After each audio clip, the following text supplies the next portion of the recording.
नमस्कार, मी दीपक गवळी, जिल्हा अधीक्षक कृषी अधिकारी छत्रपती संभाजीनगर।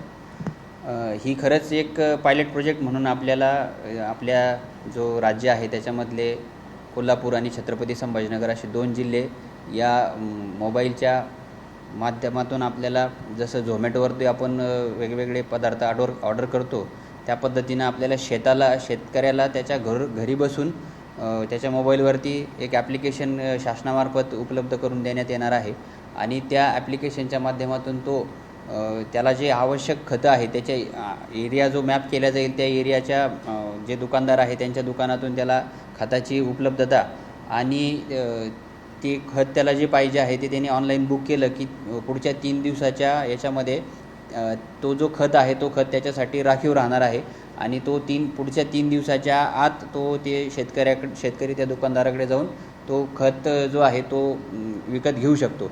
अशा पद्धतीनं हे ॲप्लिकेशन शासनाने डेव्हलप केलेलं आहे, त्याचे वर्किंग प्रोसेसमध्ये सुरू आहे। ज्यावेळेस ते अवेलेबल होईल ते शेतकऱ्यांसाठी आपण त्याची अवेलेबिलिटी करून देण्यात येईल लवकरच आणि त्याचा एक QR कोड जनरेट होणार आहे। त्या QR कोडच्या माध्यमातून तो दुकानात गेला की तो स्कॅनर ई-पॉज मशीनच्या माध्यमातून तो QR कोड स्कॅन केला जाईल आणि त्या स्कॅनर झाल्यानंतर ते खत त्या शेतकऱ्याला जे काही किंमत असेल त्या किमतीवरती तो शेतकरी विकत घेऊन जाऊ शकतो। असे पद्धतीची ती पायलट प्रोजेक्ट आहे आणि मग नंतर त्याची उपलब्धता बघून किंवा त्याची उपयोगिता बघून तो पूर्ण राज्यामध्ये आणि देशामध्ये लागू करण्यात येईल। म्हणजे होम डिलिव्हरी दिली जाणार आहे? नाही, होम डिलिव्हरी नाही, फक्त तो बुक करेल कोणतं खत त्याला घ्यायचं आहे तो बुक करेल आणि बुक केल्याच्यानंतर 3 दिवसाच्या आत तो त्यांना ते खत घेऊन जाणं त्याला बंधनकारक राहील। याच्यात असा विषय आहे, हा कधीपासून कार्यान्वित होईल? हे या खरीपमध्ये होऊ शकते का? आता म्हणजे गव्हर्नमेंटचं प्लॅनिंग सुरू आहे। आत्ता म्हणजे 21 मेला पहिली त्याच्याबाबत बैठक झालेली आहे। त्याचं ॲप्लिकेशन जसं डेव्हलप होईल तर ते ॲप्लिकेशन लवकरात लवकर देण्याचा प्रयत्न शासनाचा आहे। बघू आता त्याची म्हणजे तारीख अजून त्यांनी 21 मेचं नियोजन होतं, परंतु काही टेक्निकल गोष्टी डेव्हलपिंग स्टेजला आहे तर लवकरच तो आपल्या वापरात येणार आहे ॲप्लिकेशन।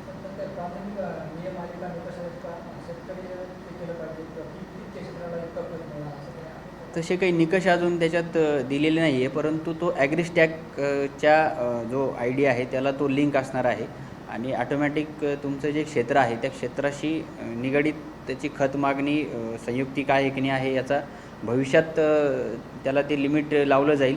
आणि काही लोकांचं असं आहे की त्यांना बटाईनं वगैरे शेती करतात दुसरी, पण तो त्याच्या ॲग्रीस्टॅकला नसतो तर तो सेल्फ डिक्लेरेशनसुद्धा करू शकतो आणि काही लोकांचे ॲग्रीस्टॅक ID अजून काढलेले नाही आहे तर ते त्या केसमध्ये सुद्धा तो आता सुरुवातीच्या स्टेजमध्ये तो सेल्फ डिक्लेअर करू शकतो की माझं क्षेत्र अमुक याच्यामध्ये गट नंबरमध्ये आहे आणि ते इतकं क्षेत्र आहे। आणि मी याच्यात आवाहन करेल की आपल्याकडं मोठ्या प्रमाणात ॲग्रीस्टॅकचं फार्मर ID काढलेले आहे, तर जे राहिलेले शेतकरी आहे त्यांनी लवकरात लवकर फार्मर ID काढून घ्या, म्हणजे हे ॲप्लिकेशन वापरायला त्यांना काही अडचण येणार नाही। आता आपल्या जिल्ह्याचं जर एकूण क्षेत्र बघितलं तर 10,07,000 असं एकूण क्षेत्र आहे।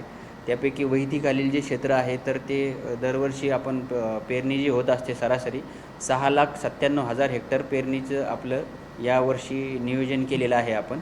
त्याच्यामध्ये कापूस जवळपास 42% आणि मका आहे 38%, तुरीचं आणि मूग आणि उडदाचं क्षेत्र असं तिन्ही जे पल्सेस आहे किंवा ज्याला कडधान्य आपण म्हणतो तर ते 10.16% असं त्याची टक्केवारी या आपल्या क्षेत्रामध्ये खरीपामध्ये राहणार आहे।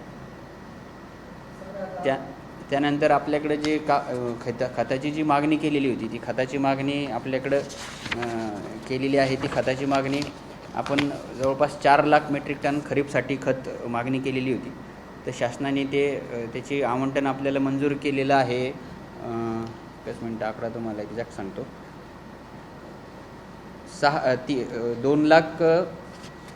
2,86,000 आपल्याला आवंटन मंजूर झालेलं आहे आणि जे मंजूर झालेलं आवंटन आहे तेवढा जर सप्लाय आपल्याला व्यवस्थित झाला तर आपल्याला खताची काही टंचाई भासणार नाही। फक्त जो आवंटन दिलेलं मंजूर झालेलं आहे ते वेळेत आलं तर आपल्याला सीझन हा व्यवस्थित जाईल। आता सर, एक इशारा हवामान खात्याने दिलेला आहे की अल निनोच्या प्रभावामुळे पुढील हंगामामध्ये पाऊस सरासरी कमी पडू शकतो। हो. अशा वेळेस शेतकऱ्यांनी लागवड करताना पेरणी करताना कुठले वाण निवडले पाहिजे किंवा कुठले जी पिकं आहे ती निवडली पाहिजे, काय आव्हान तुम्ही शेतकऱ्यांना करायला पाहिजे, काय काय खबरदारी त्यांनी घेतली? आता याच्यामध्ये काय आहे की पाऊस एल निनोचा जो इफेक्ट आहे तो आता वेगवेगळ्या संस्था त्याचा हे देत असतात आपल्याला. आता MID आपली जी भारतीय हवामान विभाग आहे त्यांनी जे दिलेल्या याच्यानुसार एल निनोचा प्रभाव असं म्हणणं आहे की मराठवाड्यामध्ये आपल्या जास्त प्रभाव त्याचा दिसून येईल, परंतु त्यांचा अंदाज असा आहे की 90% आसपास पाऊस पडेल. म्हणजे 90% किंवा मराठवाड्यामध्ये 83%चा पावसाचा अंदाज त्यांनी दाखवलेला आहे. तर त्या अंदाजानुसार आपल्याला कमी पाण्यावरती पिकं घेण्यासाठी आपल्या ज्या वेगवेगळ्या क्लायमेट रेझिलियन्स टेक्नॉलॉजी आहे त्याच्यामध्ये मग सरीवरंबा पद्धत असेल तर त्याचा वापर जर आपण केला, BBFचा वापर आपण केला, म्हणजे बेडवरती आपण सोयाबीन लावणं, बेडवरती मक्का लावणं, बेडवरती कापूस लावणं, या प्रॅक्टिसेस जर आपण केल्या तर त्याच्यामध्ये निश्चितच आपल्याला फायदा असा होतो की त्याच्यात पाण्याचं त्याची जी सरी असते त्या सरीमध्ये पाणी जितकं पडतं ते पाणी त्याच्यामध्ये साठलं जातं.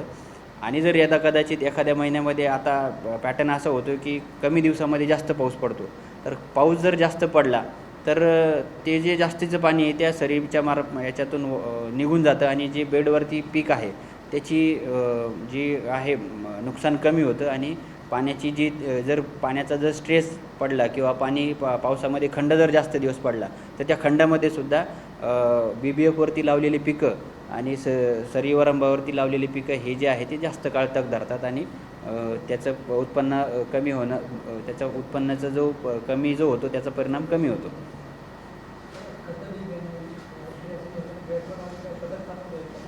त्याच्यामध्ये पथक आपलं जिल्हा स्तरावरती पथक आहे आणि तालुका स्तरावरती सुद्धा तालुका कृषी अधिकारी यांच्या सदस्यत्वाखाली तिथं पण पथकं आपण स्थापन केलेले आहेत. आणि आपण मागच्या एप्रिल महिन्यामध्ये जर आपण बघितलं तर जवळपास 86 लायसन्स आपण सस्पेंड केलेले आहेत, 3 लायसन्स आपण रद्द केलेले आहेत आणि 2 पोलीस केसेस आपण मागच्या हा खरीप म्हणजे वर्ष चालू झाल्यापासून आपण केलेला आहे. तर ह्या आपण कृषी विभागामार्फत मोठ्या प्रमाणात आपण त्याच्यावरती जर काही गैरप्रकार कुठं होत असतील तर त्याच्यावर आपण लक्ष ठेवून आहोत आणि मोठ्या प्रमाणावर आपण त्याच्यावरती कारवाई करू. कोणाचाही गैर त्याच्यामध्ये केली जाणार नाही.